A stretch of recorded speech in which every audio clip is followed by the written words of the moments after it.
The defenders of the tickled twine is the focus of the latest episode of your daily source for fantasy hockey news, the Locked On Fantasy Hockey Podcast. Friday edition has all of the NHL goaltender fantasy netminder news covered that you need to know. Let's tap in and let's get this paper.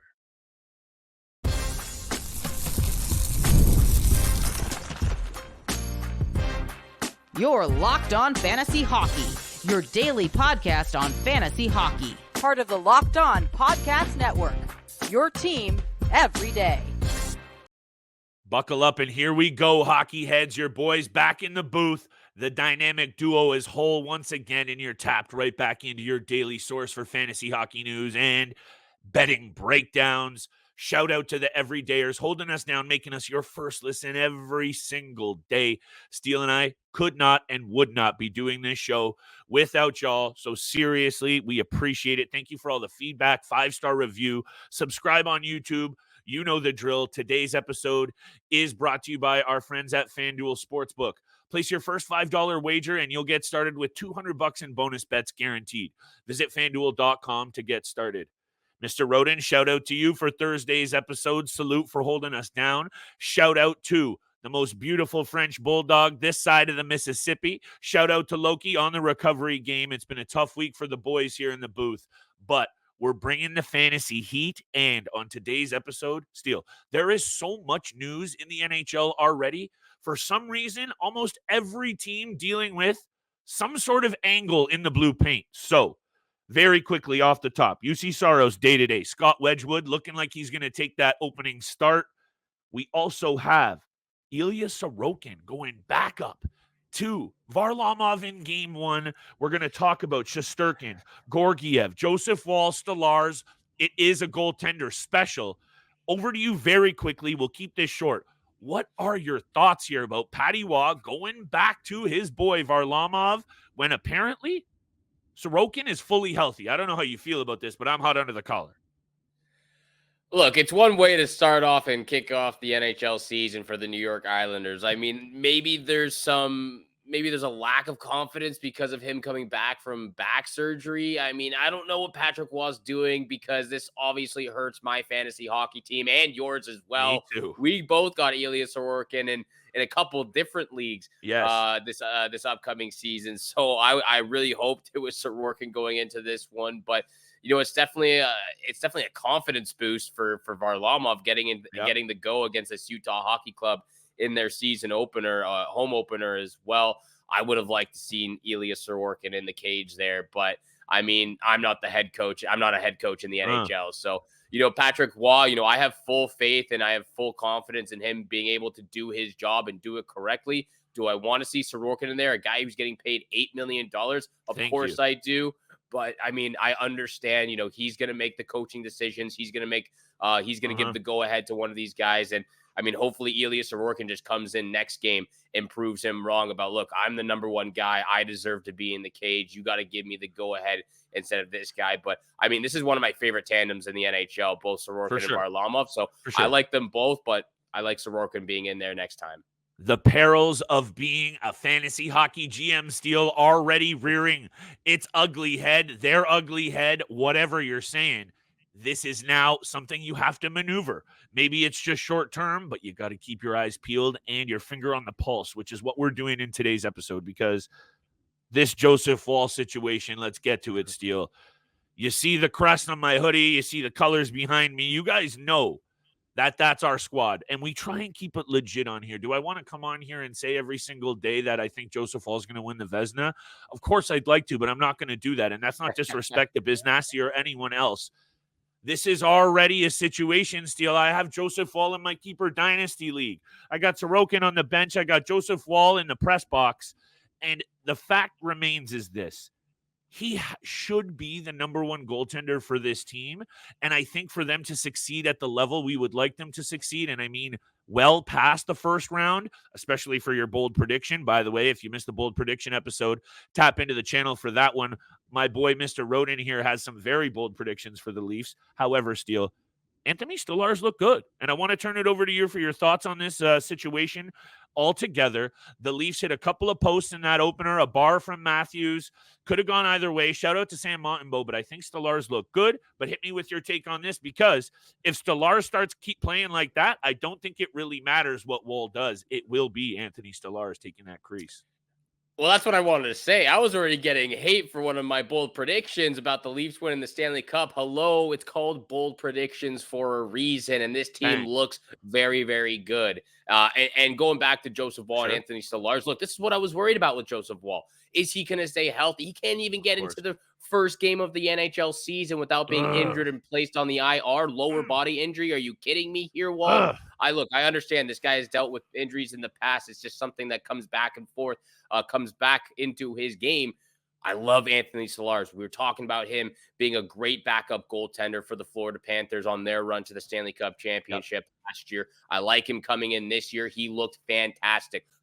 Calm, collected, and cool, poised with the puck, making the saves, directing them into the corner, covering them up. No egregious rebounds out there. The glove was looking solid. You know, besides that one goal from Cole Caulfield, which I actually think they got lucky on because it hopped over that defenseman's stick and just landed on Cole Caulfield's on his tape, and he wires in the back of the open net. Besides that, Stolarz was the best goaltender on Wednesday night. Probably the best goaltender out there was Sam Montembault across from him, who made that historic 47 save shutout, which has been, I believe, the biggest shutout in a season opener. In the most shots, most shots seen, excuse me, most shots faced for a shutout in a season opener. But they both look fantastic out there. Sam Montembault, mic drop. He's putting the league on notice right now. Anthony Stolarz, he's coming for that number one job. If Joseph Woll if he can't stay healthy, if he can't come back and be that goaltender, they have Anthony Stolarz to lean on, and he looked so good in game one. Absolutely love him. I've got him on 2 of my fantasy teams, and he looked great out there. And you're starting to look a little bit the same, my friend, with that kind of savvy veteran fantasy play. Little bit jealous. That's okay. We'll save those words for off air. Dennis Hildeby in the cage against Sheldon Keefe's New Jersey Devils on Thursday night. We're recording a little bit early, so we don't know the result about that. But you got to keep your eyes peeled on these situations. What if Anthony Stolarz starts to struggle? Hildeby, Matt Murray, this is going to go off the rails quickly for the Toronto Maple Leafs if they can't find someone to hold it down, Steele. Do I have more confidence after seeing Stolarz do what he did? Yes, I do, but that's still the Montreal Canadiens. No disrespect to the team. That played better. 1-1-0. Couple of bars. Could have easily gone the Leafs' way. You know what I'm trying to get at.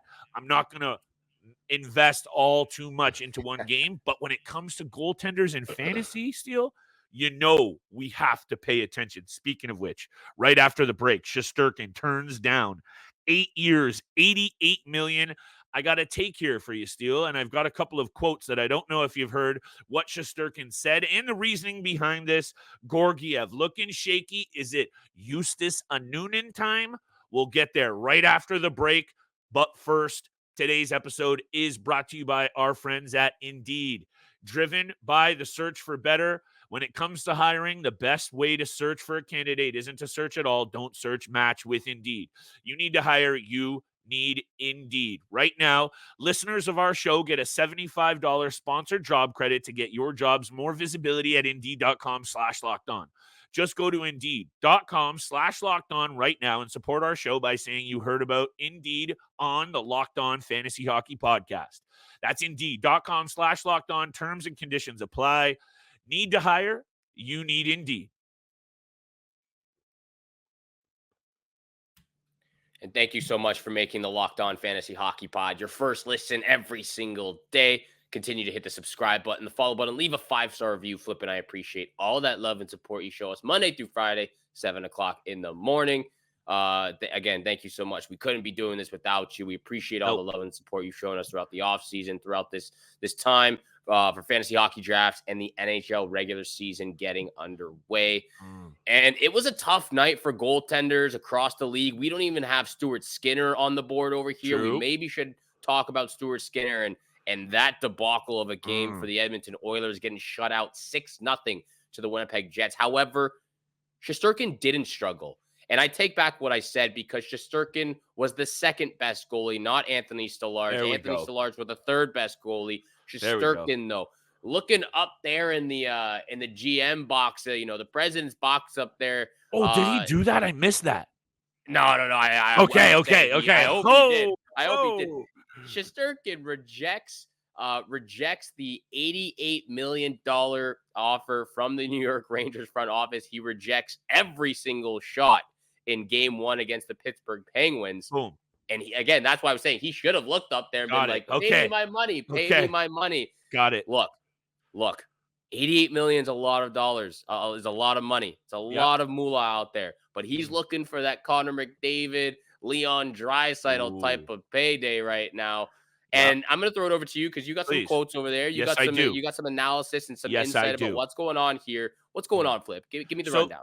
So what you're saying is accurate, but let me just hit you with, so he was asked after the game directly about this contract situation. He will not speak on it.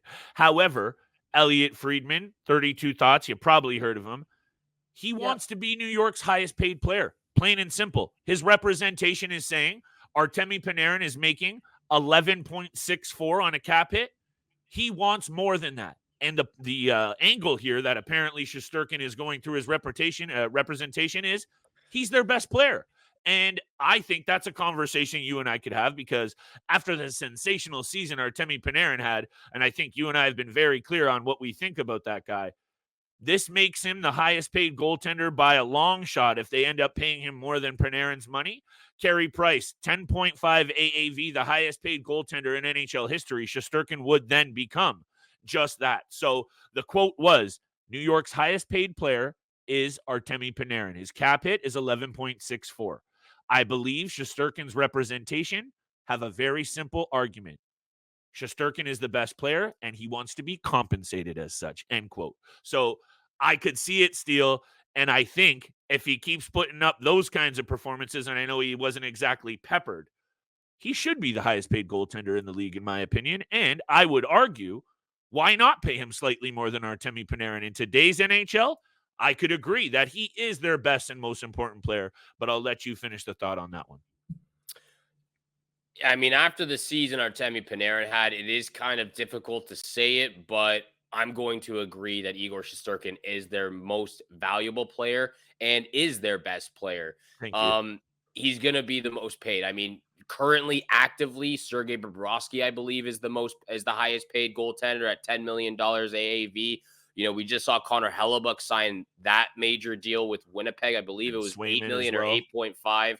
Swayman just signed the $8.25 million deal. UC Saros had a good payday for the Nashville Predators. Goaltenders are getting paid right now. And you and I have talked about this. I mean, fantasy-wise, we can have a discussion about who's the best. I'm still going with Connor Hellebuck. He just put up that 6-0 shutout as well. Yeah, 2 shutouts from the top 2 fantasy goalies in the league. So. Top 2, Igor Shesterkin puts up that shutout. A lot of shutouts in pretty much the season debut or NHL debut. Montembault, Connor Hellebuck, Igor Shesterkin. We're getting after it with the goalie show right now. Yes, I agree. Igor Shesterkin, it would be a high number. I mean, if Panarin's at 11.625, somewhere around there, 11.64, yeah. And he's looking for higher. He's looking for 12 million at least, and that puts him $2 million above Sergei Bobrovsky amongst active goaltenders right now. Yeah, that seems about right. Look, I think so. The cap is going up. Yep. I don't know if they're still actively pursuing a trade for Jacob Trouba on that monster deal. Maybe that opens a little bit of flexibility and some cap space for this Rangers organization. But sure. Bottom line is Shesterkin deserves to be paid. He deserves this amount of money. I mean, 11 million AAV, 88 million for 8 years is absolutely incredible as well. But hey, if he wants a little bit more, you got to throw him the cheddar out there, because he is putting on a show, and he is by far the best goaltender in the National Hockey League right now. I think what you said about the fantasy argument, we could maybe have that. That's a little bit of a different angle, but I'm with you on just the importance to his club and getting a team close to the cup that is the Rangers to that spot. you got to be taking Igor Shesterkin right now as the number one guy. Also, take this in, Steele. As a 29-year-old goaltender, and you know me and the ages, let me make sure he's still 29. There you go. He's going to be 29. He only played 37 games in his first 2 years in the NHL. So I'm actually fine with signing to him to this kind of long-term deal. I think he has plenty left in the tank as that top guy in the league. And look, the New York Rangers are just that good. And if you're the front office, I think it's Chris Jury running the show there. You know how close you are. You're knocking on the door. So fantasy-wise, Shesterkin, I'm still going to lay the claim that he is the number one. I know you like Hellebuck. I'm not going to pick you apart for that. However, when it comes to him turning down this deal, it doesn't surprise me. Go get yourself some more money, my friend. You are the best goaltender in the NHL. However, there's a player on the Colorado Avalanche deal that is not. I want to talk about Alexander Georgiev. Let's just start talking about it. We can go to break. We'll finish with Georgiev, and I got a couple of bets, but if you don't mind, if you don't mind, then do you want to save Georgiev for after the break, and let's just touch on UC Saros right now, and then we can get to break. I love that. Go ahead, good sir. UC Saros, it doesn't look like he's going to be making that debut because he's not going to be making the debut with the Nashville Predators. He's day-to-day with a lower body injury, it seems like, and that kind of shoots down my bet for tonight or last night. I did have the under 6.5 in that Predators Stars game. I was looking for that goalie battle between Ottinger and UC Saros. It's not going to be the case. Scott Wedgwood will be in the crease for the Nashville Predators, as it seems like, again, we're recording before any of these games have taken place right now, but that's major news. If UC Saros is on your roster, maybe look towards picking up Scott Wedgwood for the night. He's a great backup goaltender. This is a good team. I've talked highly about the Nashville Predators. Obviously, go watch that bold predictions episode. I had 2 different bold predictions on the Nashville Predators and one of their players. So I'm very high up on this team right now, but I think we should have mentioned, UC Saros will not be in game 1 for the Nashville Predators, maybe missing game 2 as well. Day-to-day with a lower body injury. This is obviously one of those moves, though. I think you and I have shown a lot of love for Scott Wedgwood, considering he's fairly fantasy irrelevant for the most part. Solid backup goaltender who has lived his life as a backup. Look, he was injured in the first period of their preseason loss to the Canes on Saturday. They're probably just erring on the side of extreme precaution. It sounds like something you don't really need to be worried about long-term fantasy-wise. However, don't miss a single opportunity to get a dub. And I think Nashville, I forget who Nashville is playing on Thursday night. Let me just bring that up. They're at home to the Dallas Stars. So not exactly like you want to just jump all over Scott Wedgwood because it's a great matchup. Yeah. However, if you're feeling a little spicy, you're feeling a little risky, speaking about bold steel, have a look at Scott Wedgwood. However, if this lingers, you have to be taking a look at Scott Wedgwood, even if it's for a week. That's going to be a few games. We'll talk about waiver wire Monday breakdowns. Of course, on Monday, it'll be your boy here for a solo special on Thanksgiving. Tap in. I'll have some bets and some top targets. Don't miss that. Steele, take us away, brother, and then let's talk about these Colorado Avalanche. Lots to talk about when we come back after the break. Georgiev having one of the worst opening days alongside Stuart Skinner as well. Maybe we talk about Stuart Skinner and touch on the Edmonton Oilers and their season opener against the Winnipeg Jets, but all of the goalie fantasy hockey relevant news on the Locked On Fantasy Hockey podcast coming up next.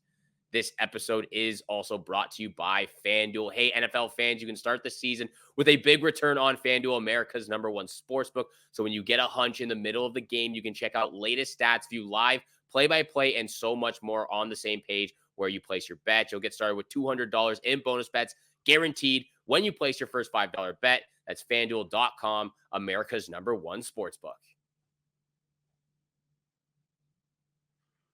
Once again, thank you so much for making the Locked On Fantasy Hockey Pod your first listen every single day. Continue to hit the subscribe button, the follow button, leave a 5-star review.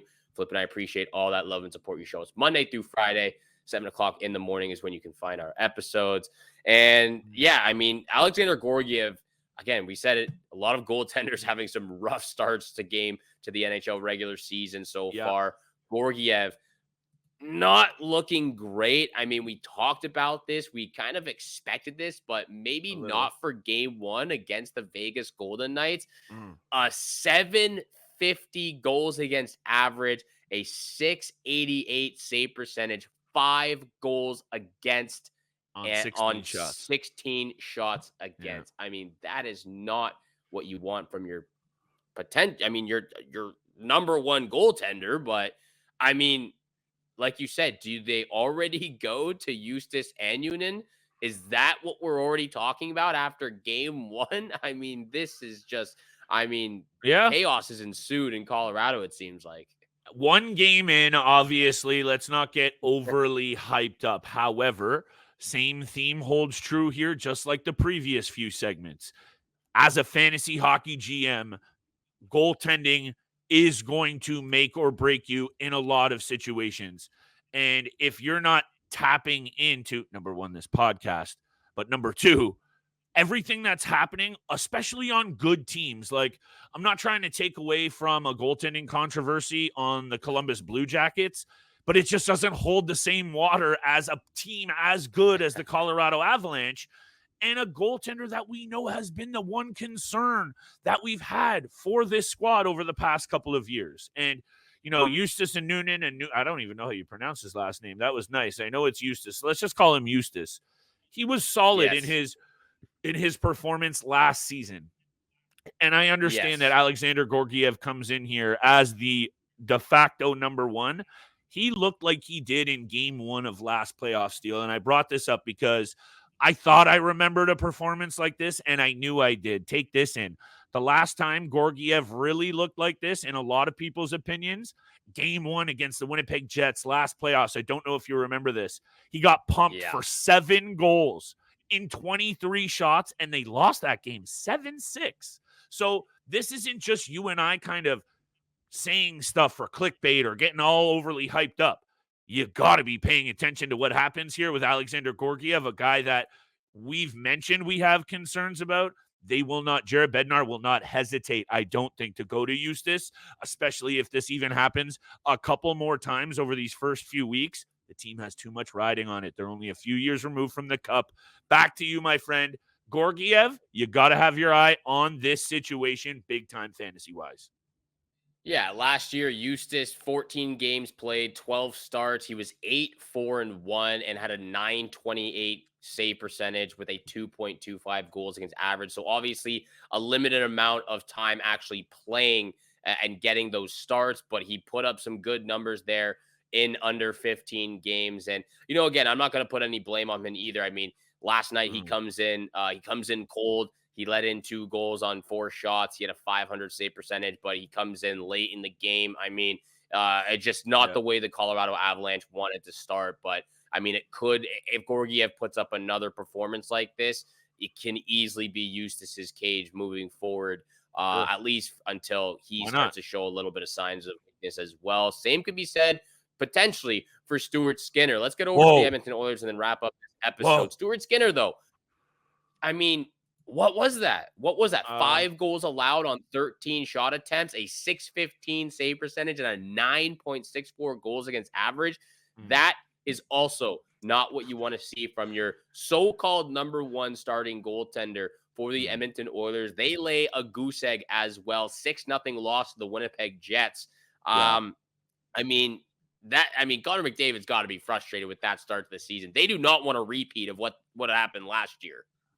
Can I just squash this one first and foremost, early steal? There ain't no way Stuart Skinner is getting replaced by Calvin Pickard. This isn't the same situation. However, fantasy-wise, you might want to be a little bit apprehensive by how much you have invested into Stuart Skinner. This happened last year. I think I was the victim of the same situation. This team is going to be fine. Stuart Skinner, I think, is going to be just fine. A little bit of a Stanley Cup hangover. That's really tough the way that they came back and went down. I think they've had more than enough time to recover, Steele. Yeah. I appreciate you bringing it up because it's another one of those alarming game, like big first night. We had to talk about it. We have to talk about it. We mention it, and we'll be all over it moving forward. And if he continues to struggle, Steele, yes, we will talk about it even more.